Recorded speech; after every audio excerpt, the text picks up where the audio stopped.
Whoa. Hey now, what happened to the other guys?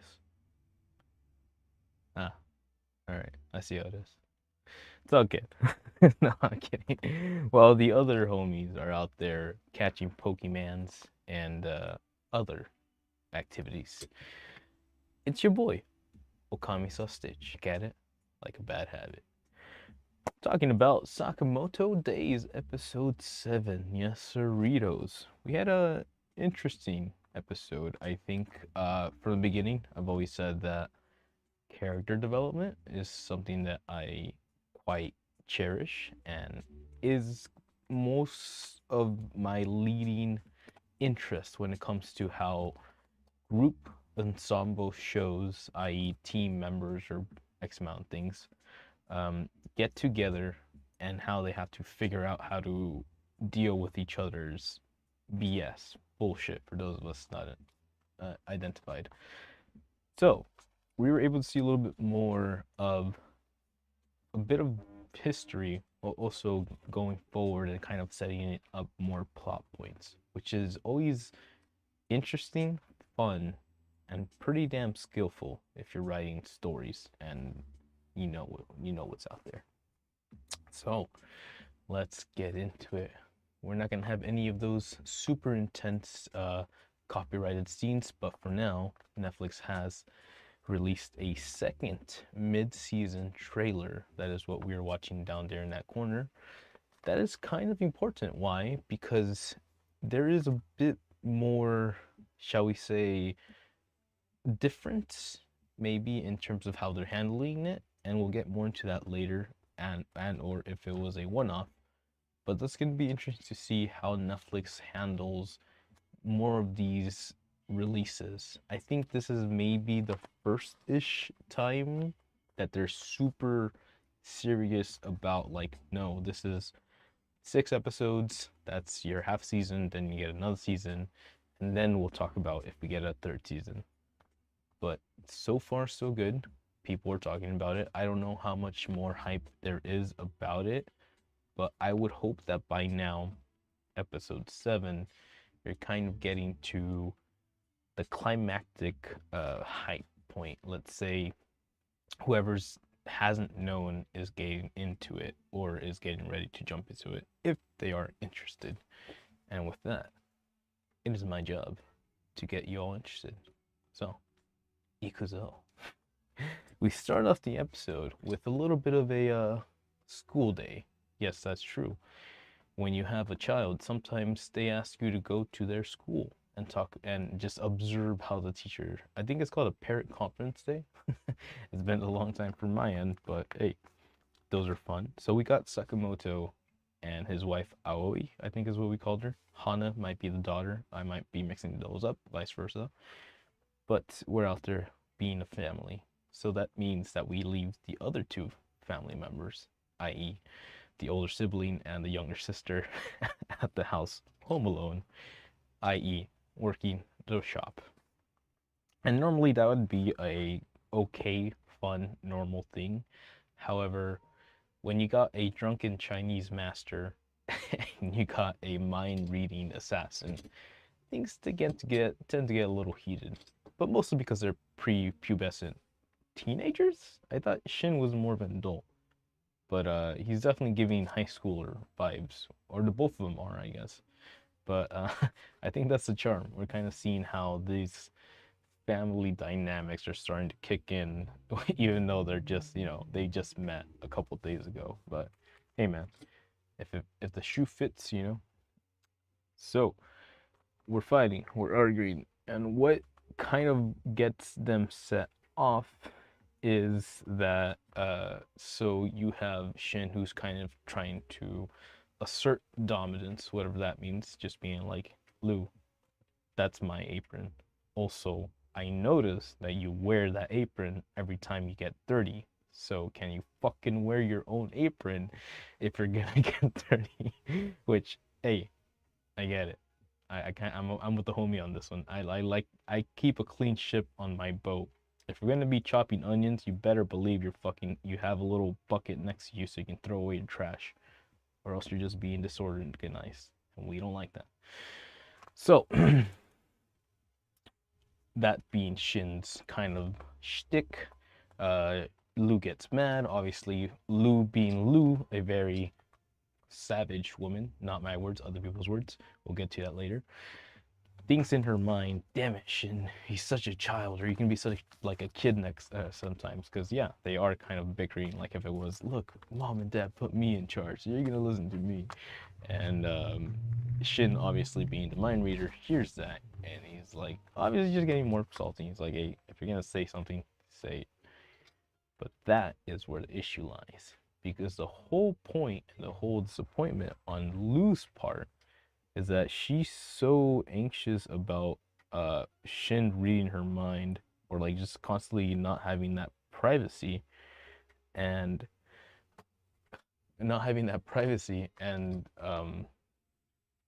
being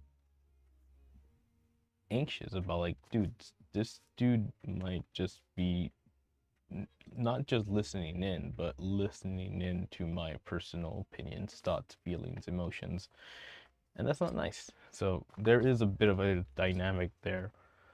Lu, being the responsible Oni-chan that he is, kind of picks up on that vibe, and he goes, I'm going out. Do whatever you want. I'm going out. So keeping that distance, trying to keep things stable within them. Lu starts feeling bad, kind of. She's still salty. She is a very tickable person, triggerable person. But as that's happening, we get we just get a quick little introduction to Heisuke. So his current objective slash role in this family establishment is to be the stray friend that just comes by to pick up man buns. Because yes, he takes pork buns or steam buns off the floor, because that is more than okay in his book. So that's literally the only screen time he gets. That is his only lines in this whole episode. Keep in mind, this is a show of characters who will somehow, sometimes, maybe show up and have fun. So that you never really know. All right. So moving on. Lu, disappointed, blurts out her feelings. Shin, a little dejected, disappointed, takes a walk.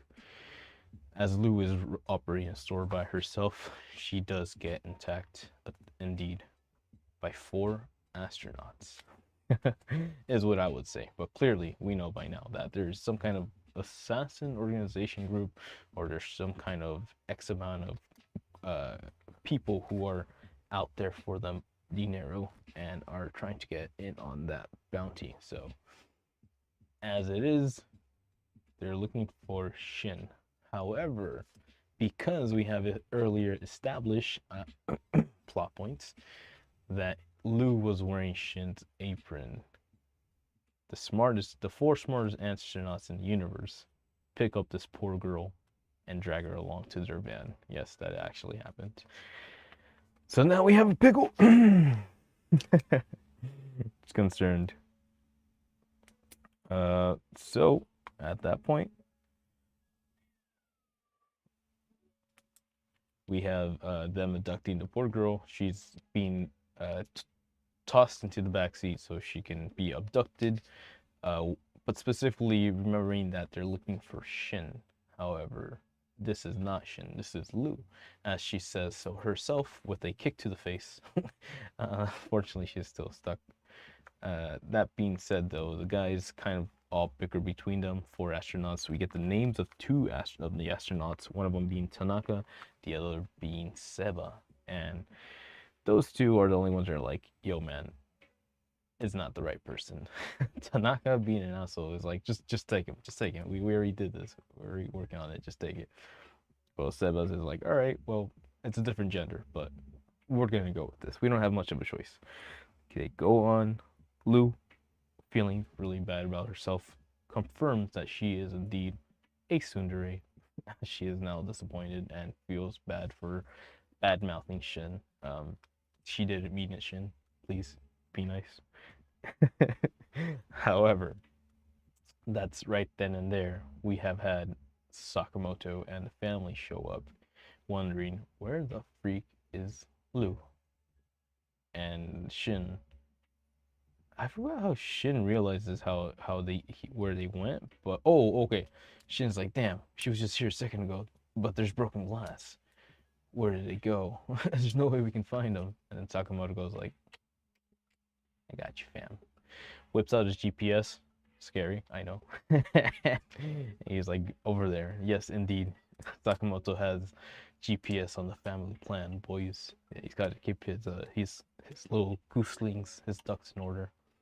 And indeed he does, because we now flash back over to the highway as Lou is being abducted, but out of freaking nowhere, and I do mean out of nowhere, a Honda Rebel Cruiser flies from the upper bridge and lands on the highway that they're on. Yes, indeed, Sakamoto has come for reaction, and he knows how to drive a motorcycle. With Lou in the B seat, the one right behind him. Or I mean, if Shin and B seat right behind Sakamoto-kun, both of them tried their best to catch up to the abductee van and rescue Lin. However, little they didn't know, they got their own motorcycles, and yes, like a scene straight out of the Matrix, they send 4 motorcycles to go after Sakamoto. Sakamoto does his best to do his kung fu motorcycle John Wick. Yes, John Wick action. And he does a good job. However, there's too many people going too fast. So as Shin gets a bit of wood from a local woodsman, convinces the young man that he is filming a movie, as he proceeds to chuck a piece of log into the motorcycle wheel and makes the guy wipe out off the motorcycle. Also very reminiscent of John Wick. I think 3, when he uses that katana to do the same move. Taking notes. Happening, fights, and we get Shin on top of the van that is abducting the Lou. Yes, straight out of the Matrix. We get the passenger seater, the guy called Seba, or I guess technically he's the driver's seat in Japan. He's like, hey man, take the wheel. Seba steps out of the car onto the roof of his vehicle, face to face with Shin. We get the square up, the boys square up. And out of nowhere, activates, flips a switch, disappears. Motherfucker has a freaking camo, what is it? Holographic camo, or thermal camo, or whatever you want to call it. Straight out of Metal Gear, straight out of Ghost in the Shell. That thing she uses to beat the crap out of the one guy. And yeah, this freaking disappears and does his little kung fu action. And I believe he blasts the poor kid off the roof of the car. Bind 0-1 Shin for today. Sakamoto is up, ready for reaction. But out from pure instinct, I believe. I guess you could feel someone landing on top of the motorcycle. It would be a heavy piece of weight, so you would feel that inertia. You can't tell, but I'm leaning forward. Inertia when someone lands on that front wheel. So from that, we can assume that he picked up on that, instinctively raises his right hand to defend, and indeed does block one of Invisible Man's attacks. Surprising Invisible Man going like, yo man, this guy's got some pretty good instincts. And then Sakamoto goes, not only instincts, baby. And I forgot what he does, but I think he gets a good one on him. Gets a little attack on Sakamoto and gets him to jump off, but not too bad. Oh, gets him to punch, but before he does, little guy goes for a shank, stabs Sakamoto's gas tank. Yes, indeed, rendering the poor motorcycle unoperational. And with that, invisible suit Ghost in the Shell man jumps back to his car, takes off. That's one for the bad guys. not before exploding Sakamoto's bike, which again, an explosion to your face, pretty dangerous. So this guy has a couple of durable skin, I guess. So with that, we try to get like a quick little second of like, yo, what's going on? What do we do? Where do we go from here? the GPS doesn't work anymore, says Sakamoto, astonished. And Shin, under his breath, barely whispers, they're from the lab.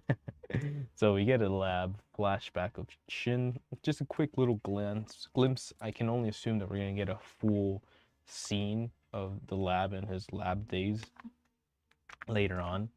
But for right now, we get an interesting little flashbacks, references to how Shin was originally from that place.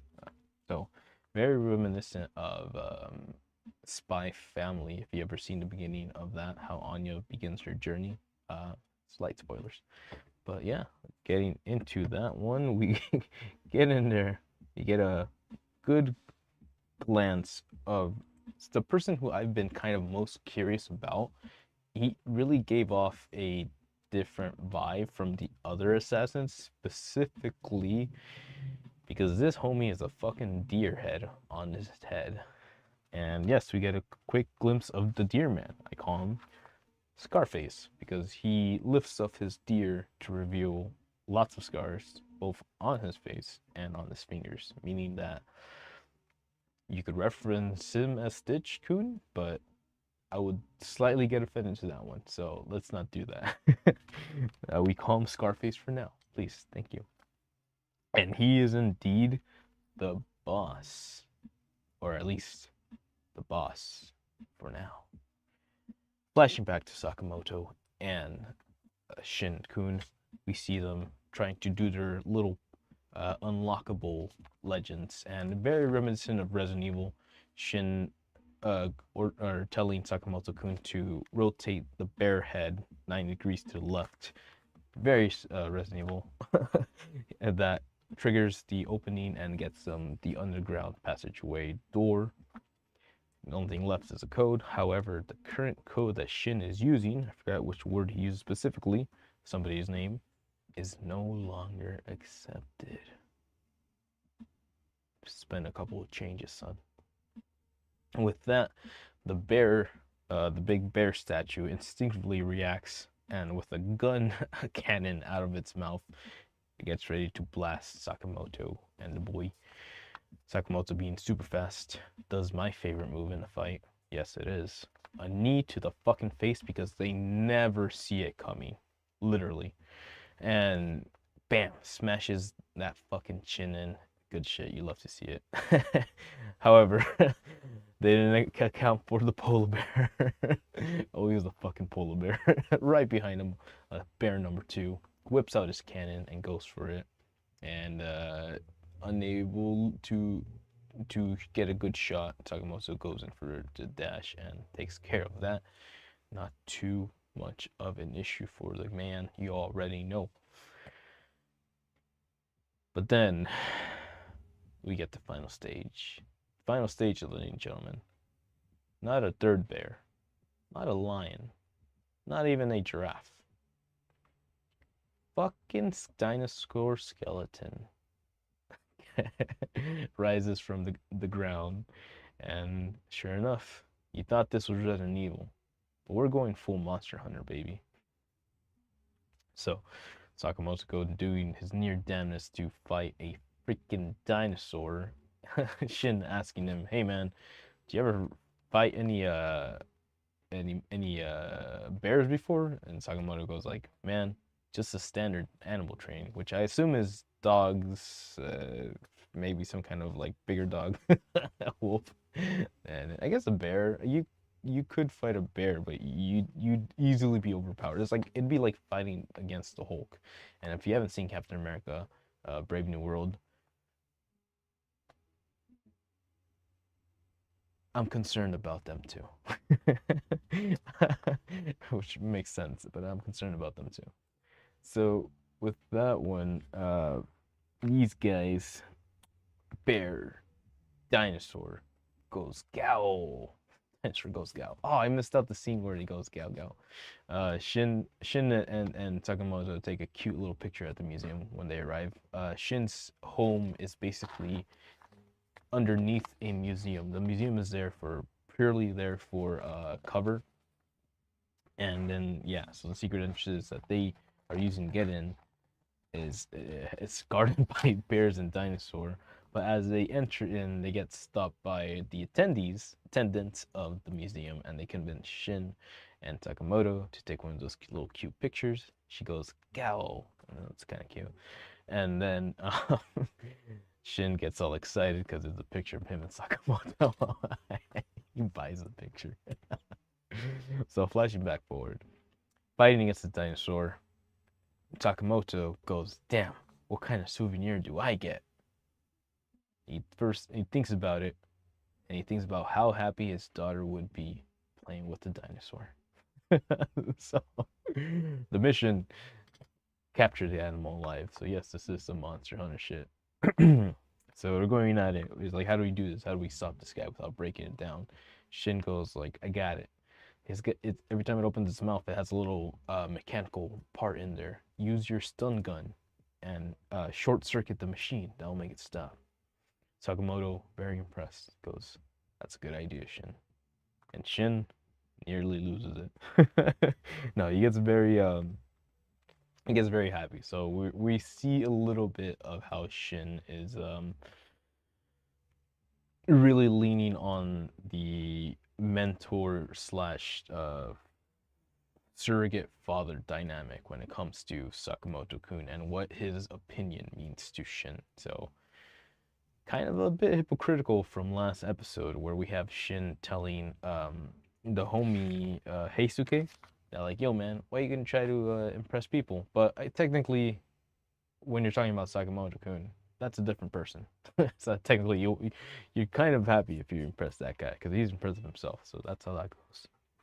So still getting into it, punching out and trying to go for it. However, this dinosaur is more than meets the eye, and yes, he does indeed get the upper hand, destroying the homies. He does a little tail whip, destroys Sakamoto's taser. A couple good dodges in by Sakamoto, but you already know if you've been playing Elden Ring, that shit's hard, Mar. You gotta keep it up. But yeah, a little defense with his gun, destroys his gun. Sakamoto disappointed, but he's a man of rational behavior. Says, ha, it's too much of a hassle. Sorry, little guy. And he punches the dinosaur straight in the fucking throat. It's a robot. It's a robot. But he punches it right into that black box or whatever mechanical part that was in there, making the poor dinosaur drop. That is another one for the boys. But yeah, making it stun out, thinks we're almost okay. Or is it dropped? No. Starts getting back up. And we go, oh man, what do we do? We do one last shot from the big guy. He goes, you know what? It's over. Told you it was over. And he does this interesting like acrobatic jump. We're again seeing more of this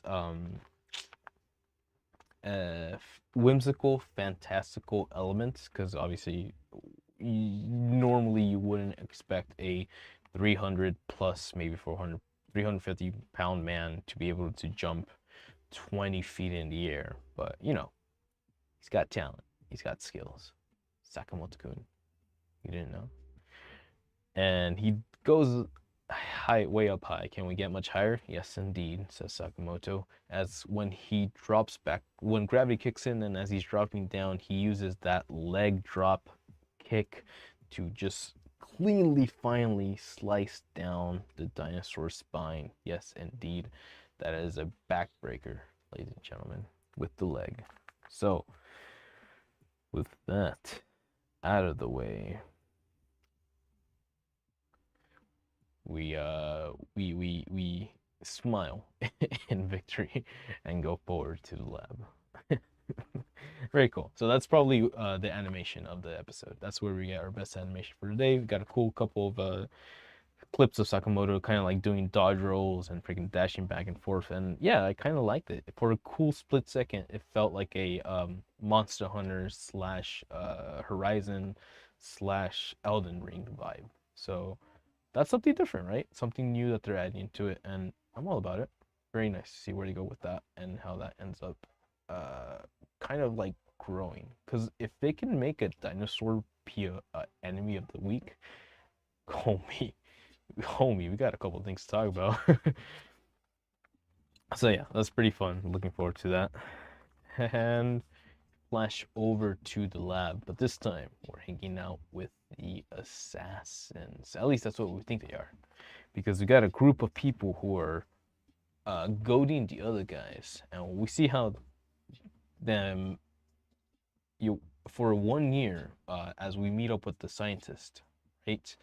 Shin and Sakamoto meet up with the scientists, talking to them, and be like, "Yo, man, what happened?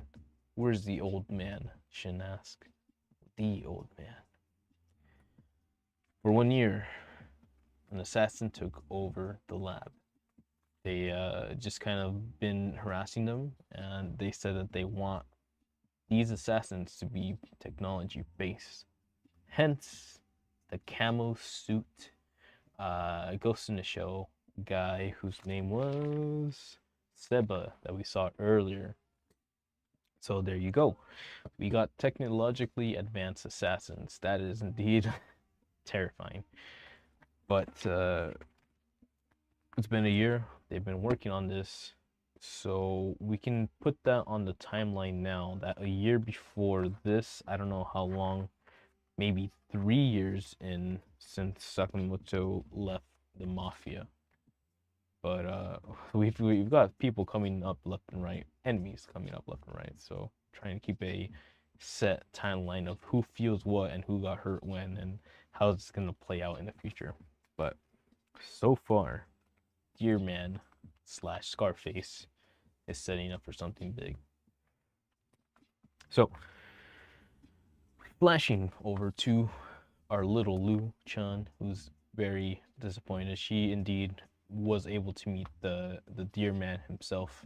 She was disappointed, or she was a little freaked out. She noticed all the scars on his fingers and stuff like that. And she's like, "Yo, man, this guy ain't right. This boy ain't right. Tell you what.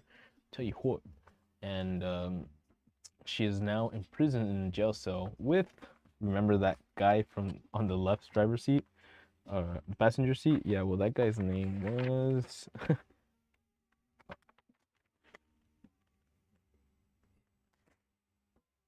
oh, it's on it. Wait, I told you. Oh, Tanaka. Tanaka being a little potato person, and for bringing the dear man, the wrong person, he too gets sent to prison. So that's how you know they don't mess around. Yep, indeed. Poor guy. Poor guy yelling his butt out and being like, I don't want to die. Let me know. Lou, super salty, wakes up and kicks him in the shin. Lots of kicks by Lou. A very aggressive woman indeed. He calls her savage. A savage woman. And like, how do I lay this one down? I've known these boys for a while, right? If the other kid goes like, "Oh man, I'm starting to like this girl," I'm just like, "Huh? I bet you." It's matching up, yeah. It's like So we got Lou being out there being mad about stuff. She is using a rock, literally, indeed being a savage woman because she gets a rock and she's using a rock to chip away at the iron bars, which obviously won't work, but she's trying. She's trying. When she hears a voice behind her going, Ojo-chan, Ojo-chan. That's true. Asakura from behind talking to her. And he's like, yo, man, you're going to need some help. You want to get out? Let's get out together. So, very nice. But then we flash back over to Shin and Sakamoto-kun as we see a new character walk in the room. Mad Hogorugu. I don't know, I didn't get his name. But I'm gonna call him Hojo from Final Fantasy VII. Mad the Hojo.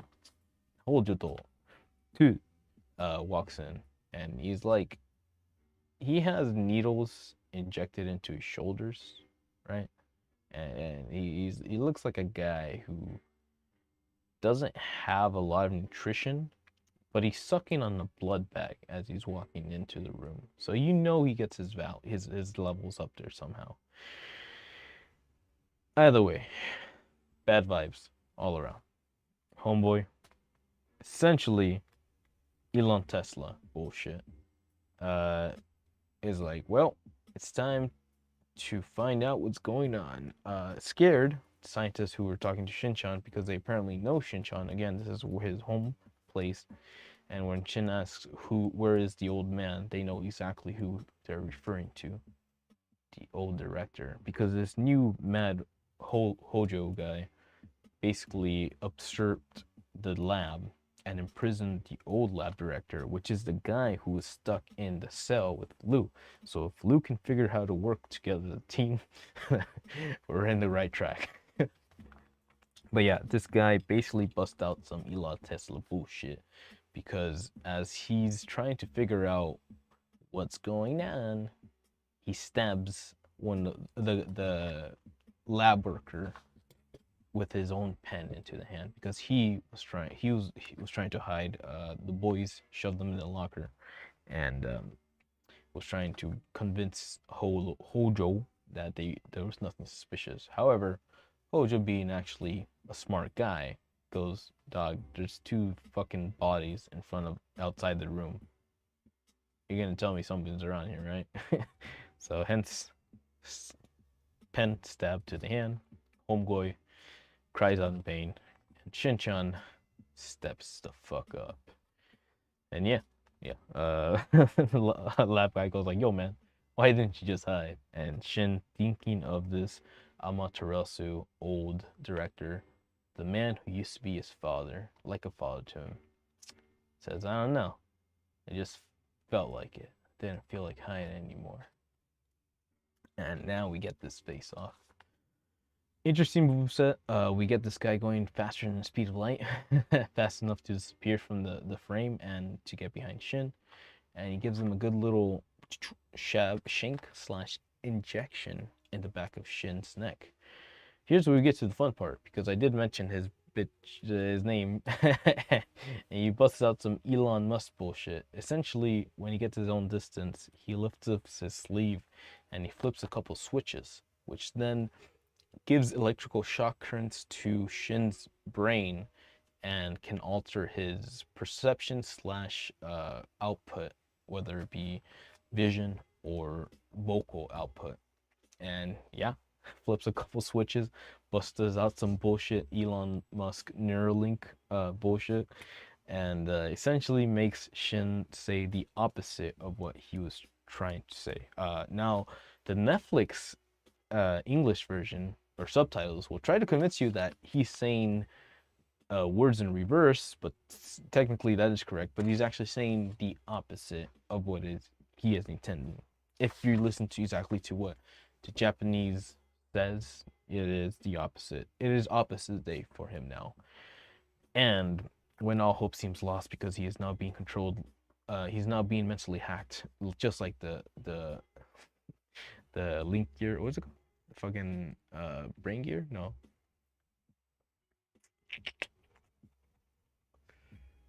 Microlink? Brainlink. Neuralink. There you go. Now with the Neuralink installed and glitched out as fuck, there's no hope for him. It's over. Don't get hacked, guys. Don't be stupid. Don't allow yourselves to get hacked. Yes, or mind controlled, God forbid. Fuck. So yes. But then out of nowhere, going in for the kill, this Hojo guy, and then Sakamoto, who had earlier been wedged into a fucking locker room, poor guy, was unable to get unstuck. So it took him a little second, but he made it just in time as he punches Hojo in the face, knocks him back for a couple seconds, and Salka for the bunch. Yeah, he comes out, punches him in the face, calls it a day. That's 2 for 0. That's 2 for the boys. Right. stepping out, and it's like, all right, cool. That was a save. That was a nice save, Shin. You could have died, like real talk. So thank you, Sakamoto, for that save. Steps out and starts talking to Shin. Shin or Sakamoto essentially tells Shin, so this is your home. This is your home, isn't it? Shin goes, no. Yeah. Literally meaning yes. And he's like, all right, well, let's go visit your home. Or let's go, I don't know, protect, see, visit, see, let's go explore your home. And the boys step forward unto dawn. Episode ends. But not before we get a new ending song. So I don't know if this was a mid-scene switch up, which would be kind of cool. That would mean that Netflix has given Sony money to give Bondi, the opening theme song players, money to play a new song, to license a new song, or either this episode or for the next few episodes. Again, going back to the beginning when I mentioned that this is the second half of the first season. If this is what Netflix is trying to do with these mid-curse seasons, then them adding another ending song, yes, kind of makes it a little bit more expensive, but I feel gives it more variety and helps differentiate the points of which this series kind of like switches over. Like it's a new arc. So I think it's cool. I honestly don't think it's gonna stick around. I think they're gonna go back to the original ending song. But if I am misproven and they keep this ending song and that is their plan for the second half of the first season, then that tells me a couple of things coming from Netflix. And they're not all terrible, right? You know, but I like music, so I enjoy songs. But we'll see what goes from there. We might have just gotten this ending because we finally have all the hunters, the elite squadron that have appeared on screen as of this point. Because at the very end of this episode, we get a quick glimpse of the final two assassins that show up to the field. I believe I didn't get the names. Oh, Sasragi is the female. Osaragi or something like that. Yeah, is the female. So then I didn't get the male's name, but you already know. Elite Squadron and Elite Squadron. And so, with that bit of information and that prospective to look forward to, ladies and gentlemen, that has been episode 7 of Sakamoto Days. Interesting stuff. Again, maybe we're not getting all the kung fu magic action that the universe might have wanted, but we're getting interesting stories. And, you know, for me, it's always been the idea of how did we get here and where do we go from now, and like having purpose to go forward. So I quite enjoy having these characters reveal past traits of themselves or past moments or experiences if it does benefit the storyline. And for now, I think it still does. So I don't see why not. So, with all that being said, I hope you all have had an opportunity to check out this episode. And if you liked it, please let me know. Leave a like down there and let me know what your favorite part of this episode was. I personally like the Gao scene. The Gao, Gao picture scene. I think because I called it, I was like, yeah, dinosaurs make that noise, right? Gao, like roar. I love you. Roar means I love you in dinosaur. So Gao means I love you in Japanese dinosaur. So Gao dayo. And with that being said, thanks for hanging out. It's been your boy, Okami-san Stitch. And I do assume that things will go back to normal. Again, it's a little bit different today. Thankfully, they left me in the room, so I was able to hang out in the room and record in the room. In the room. So with that being said, thanks for hanging out, and I hope to see you again next time. But until then, hasta la próxima. Stay Sakamoto, baby. Ja. Matane. Woo!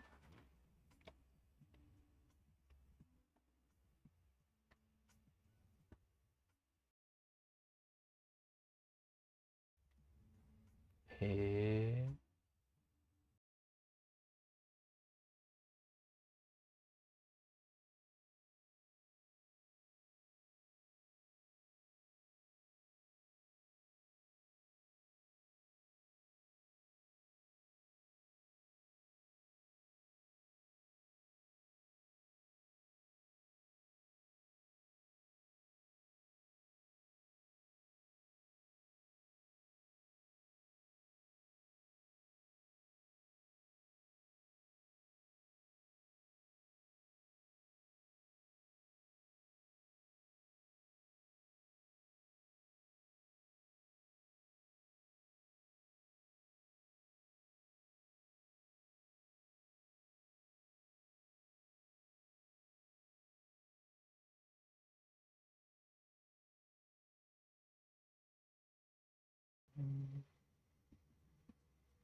Mm-hmm.